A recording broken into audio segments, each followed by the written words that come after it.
Und hiermit begrüße ich euch zu Deus Ex Mankind Divided. Endlich ist es wieder soweit. Wir haben jetzt ja den ersten Teil, quasi den dritten Teil, Human Revolution, auch durchgespielt. Und es ging schneller als erwartet, als ich das erwartet hätte.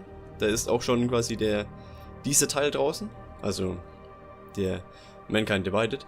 Und nicht wundern, ich habe schon mal ein Testspiel gemacht, um einfach die Einstellungen zu machen. Und wir drücken hier einfach mal auf Neues Spiel. Und dann können wir wieder auswählen wie im letzten Teil. Es gibt eine normale, also quasi nur den Story-Modus, da ist alles sehr einfach. Eine leichte Herausforderung, den werden wir machen. Dann natürlich noch Deus Ex. Es ist also ein schwieriger Modus und hier einer. Wenn man stirbt, ist man tot. Das heißt, man muss das Spiel komplett durchspielen, ohne zu sterben. Machen wir natürlich nicht und können wir auch noch gar nicht. Also gehen wir mit einer normalen, sag ich mal, Herausforderung an die Sache ran. Und am Anfang gibt es natürlich ein Recap quasi zur Human Revolution, was da passiert ist. Und es geht 12 Minuten lang und ich habe mir das vorhin mal angeschaut, es ist recht schön zusammengefasst. Wie immer spielen wir natürlich auf Englisch mit deutscher Schrift. Und ja, viel Spaß beim Recap. The year was 2027.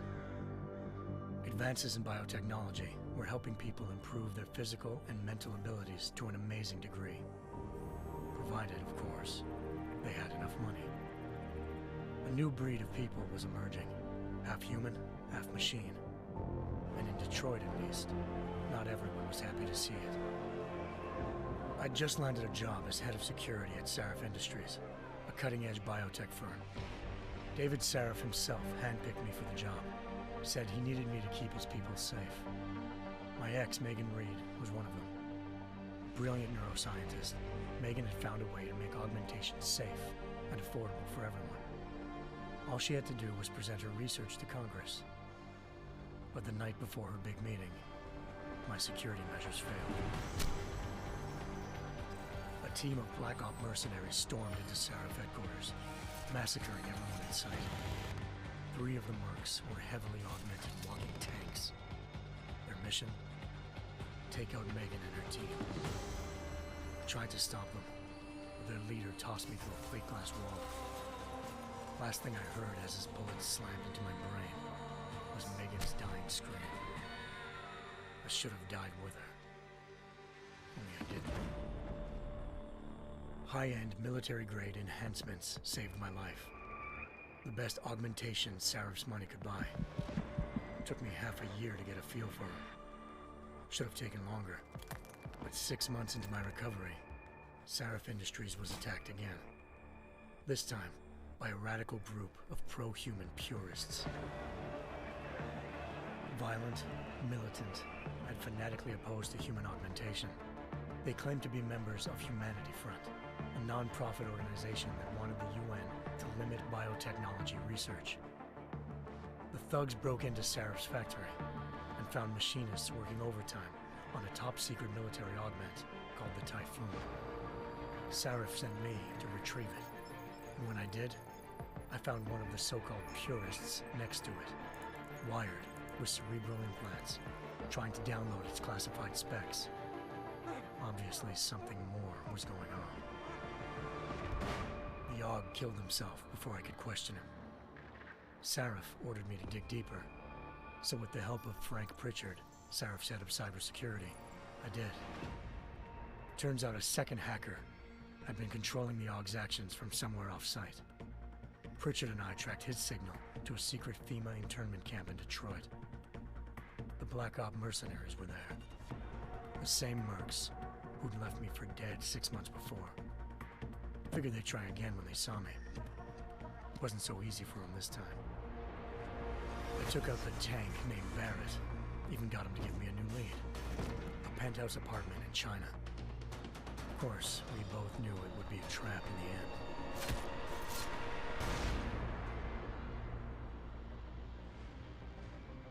Hengsha Island, China. Home to a city so crowded, they had to build a second city on top of it. Trying to find clues in Hengsha wouldn't be easy. Lucky for me, I wasn't alone. Farida Malik, Sarif Industries' ace pilot, had lived in Hengsha before. A good person to have on your side. She knew enough about the place to get me around. Malik dropped me in the lower city, close to the penthouse Barrett had told me about. Bell Tower Associates, a private security firm under contract to the Chinese government, had agents tossing the suite when I arrived. Just not for the reason I'd been expecting. Turns out the man who lived there was a criminal hacker named Van Bruggen.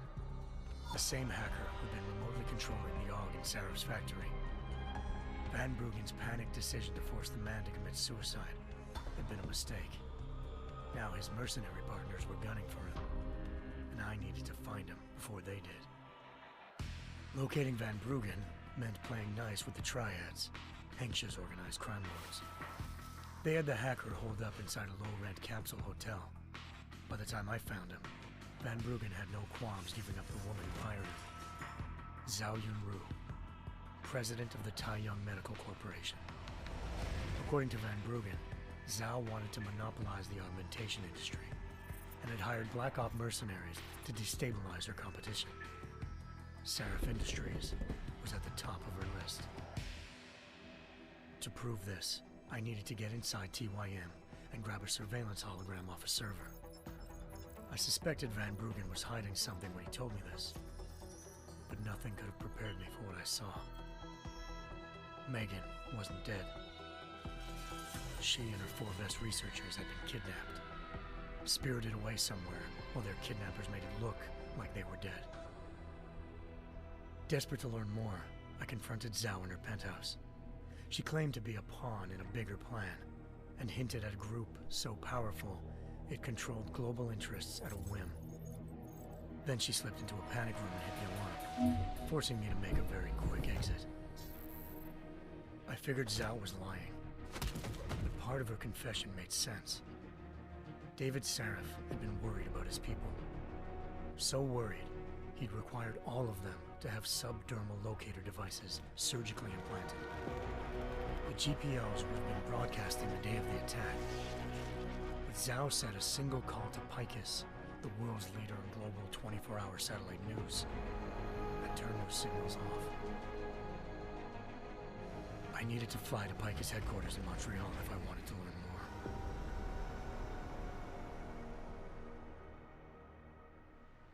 Eliza Cassan, Picus Communications' First Lady of News. Malik thought I was reaching when I told her Eliza was involved in this. The world's most famous news anchor, working with a mercenary hit squad. But when I confronted Cassan in her office, she freely admitted to jamming Detroit's satellites the night Megan's team had been taken. Said she's just been following her commands. I suspected she wanted to say more. But Black Op mercenaries showed up looking to shut us both down. And just like that, the Eliza I'd been talking to disappeared. The mercs were led by an augmented killer I'd crossed paths with twice before. Fedorova, a woman who'd made silence her best friend.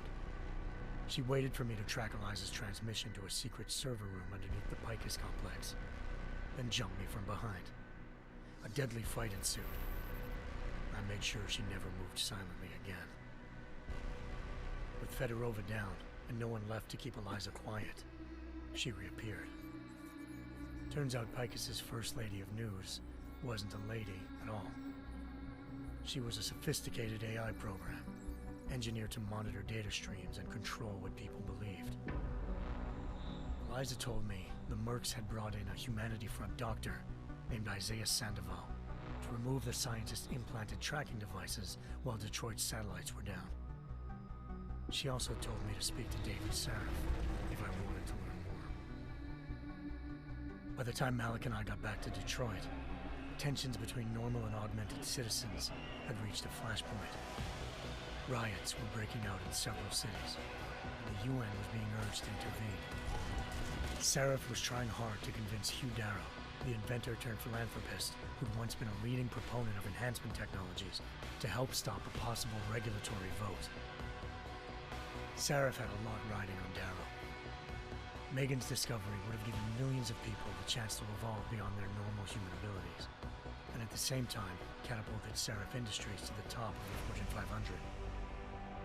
According to Saraf, Megan's kidnappers knew this, and didn't want people evolving unless they controlled how it was done. He called his enemies Illuminati, and urged me to keep searching.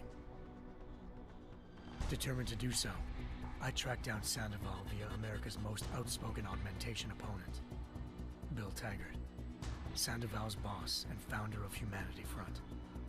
Sandoval admitted to operating on Megan's team when I confronted him, but said he hadn't removed their GPLs.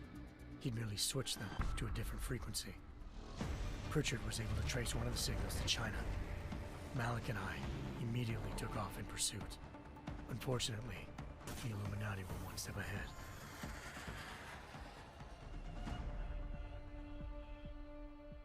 Ambushed. Shot out of the sky by Bell Tower Associates, seconds after entering Hengsha's airspace. Malik's piloting skills saved me. After a tense and bitter struggle, I escaped into Lower Hengsha. The tracking signal I was following led straight to the Triads, or more specifically, to the augmented arm of Tong Si-hung, leader of a gang of augmentation harvesters. Tong said they'd taken the arm off a corpse, which Bell Tower had left at their door, meaning at least one of Seraph's scientists was dead. Maybe not the rest of them, though. Tong pointed me to a port used for human trafficking and helped me slip aboard a Bell Tower ship. It was sailing to Rifleman Bank Station, a military base in the South China Sea. Bell Tower was holding kidnapped civilians as prisoners there, and using them to perfect the Hyron Project, a human-computer interface that left most of its test subjects dead. My search for Megan would have ended then, if not for a mysterious ally named Quinn. In exchange for my help exposing Bell Tower, he slipped me aboard a second ship headed to Singapore and an Illuminati-run biotech facility called Omega Ranch. 3 of Seraph's scientists were there, forced by their captors to create a technology capable of remotely shutting down augmented abilities. Thanks to an emergency recall notice issued by the World Health Organization, millions of people all over the world already had the biochip installed. With the help of the scientists, I tracked Megan to a private section of the ranch. There, I ran into Yaron Namir, the walking tank who'd put a bullet in my brain the first time we met. He'd teamed up with Zhao and was hoping to catch me off guard. Their little ambush didn't work.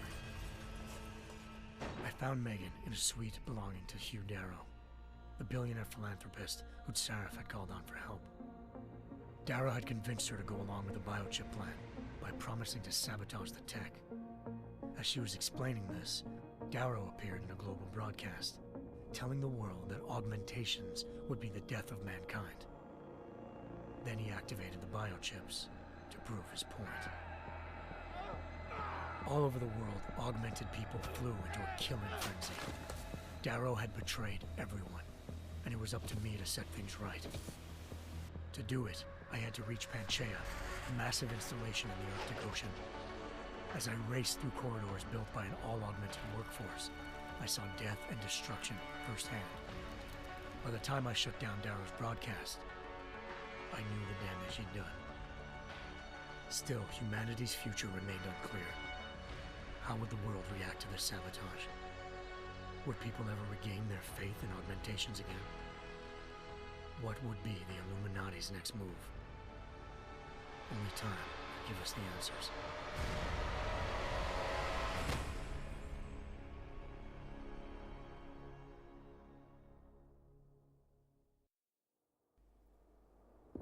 Eine schöne kurze Zusammenfassung, aber es geht direkt weiter mit einer kleinen Zwischensequenz.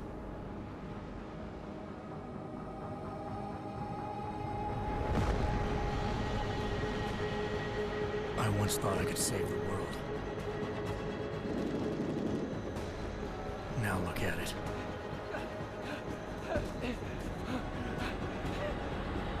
In yet another augmented terror attack, 251 passengers aboard Sista Airlines Flight 451 were killed when an augmented passenger broke into the plane's cockpit and ruthlessly butchered its flight crew.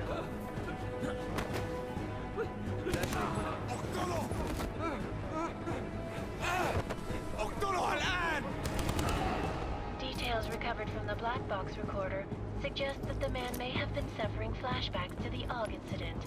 That horrible day 2 years ago when augmented people all over the world flew into a psychotic killing spree, causing the greatest loss of life in recent history.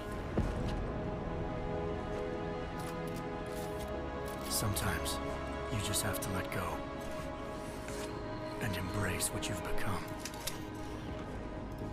Not gonna go all wonky on us now, Hansa, are you? Well, if I do, McCready, I guarantee you'll never see it coming. Agent Jensen! Am I gonna have a problem with you? No, sir. No reason to assume you would. Good, because you are the only augmented operative on this team, and I intend to make good use of you. Listen up, all of you. We've got a sandstorm barreling down our arse and we can't afford to make mistakes. We're going after this man, an arms dealer named Shepard. He's ex-Bell Tower, one of the Special Forces commanders who disappeared during the incident. And he's come out of hiding. That cannot be good. It's not. He's selling weapons and military-grade augments to terrorists. This is Aran Singh, the undercover agent who lured Shepard out of his hole. Best you see Interpol's got. For 3 years he's worked hard to get in tight with the Jinn, an Iraqi smuggling cartel that's infected the Eastern Hemisphere like a plague. Last week, our arms dealer sent a message to the Jinn, offering to sell them a shitload of black market merchandise dirt cheap. They told Singh to handle the buy. They're not gonna like it when Interpol disrupts that party. Singh's cover really that good? It is right now. We need to keep it that way. This is where the deal's going down. A half-finished high-rise hotel that's been abandoned ever since the incident. It's not a pretty picture inside. Let me guess. Most of the laborers were augmented with heavy-duty industrial rigs. So when the incident hit, and they all went schizo, things got gruesome real fast. And no one, except for some homeless junkies, have been inside the place ever since. So what's the plan, Director? Singh's meeting Shepard on the ground floor, inside the hotel's main atrium. He sent the bulk of his Jinn crew to the penthouse levels to secure a vantage point. I want McCready's team to take up positions overlooking the atrium and make the arrest. Jensen, you're going in solo from the roof. My objectives? Keep the Jinn from joining the party. As far as we can tell, only one route connects the atrium to the penthouse level, a halfway decent elevator shaft. Here. I want you to block access to it. Fine. Just cut me loose. Do you plan on relying solely on your augments for this one? I'd recommend taking a little hardware, just to be sure. Und wie immer geht's los mit Entscheidungen. Tödlich. Ich gehe nicht ungeschützt rein. Geben Sie mir etwas Tödliches. Oder nicht tödlich. Wir haben da drin einen UC, undercover. Und es ist vielleicht leichter, seine Tarnung zu wahren, wenn er am Ende nicht der Einzige ist, der noch atmet. Und wie wir es schon kennen, gehen wir natürlich mit nicht tödlich. Aber, weil die Folge sich schon etwas gezogen hat wegen der Erklärung, wegen der Vorgeschichte, würde ich sagen, machen wir hier einen kleinen Schlussstrich. Und in der nächsten Folge starten wir dann richtig durch und haben dann auch etwas mehr Zeit, mehr oder weniger uns eventuell zu unterhalten. Ich danke euch fürs Zuschauen und bis demnächst.